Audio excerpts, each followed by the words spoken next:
The Victor comic was my favourite comic because I grew up with a real sort of awareness of the Second World War, which was probably only about, ended 15 years before I was born, but everything on TV, you know, it was Garrison's Guerrillas.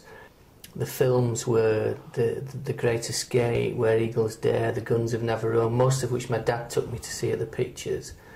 Then we'd got Action Man, we'd got the little airfix soldiers which were all over the house, and my dad used to stand on a Japanese soldier and there'd be a scream of pain from the bathroom because these things got everywhere.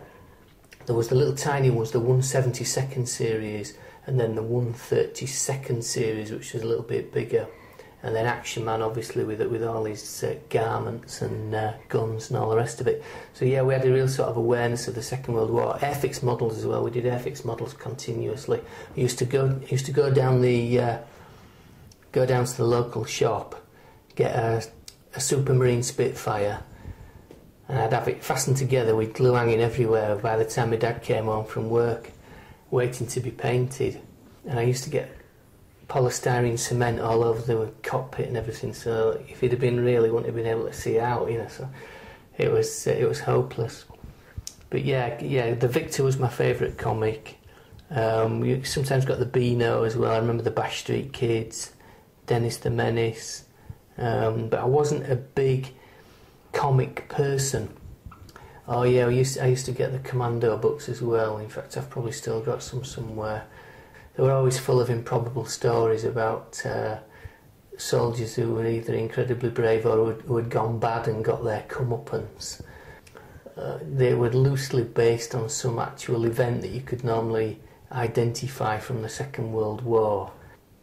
But yeah, they were good, and used to read and reread them many times.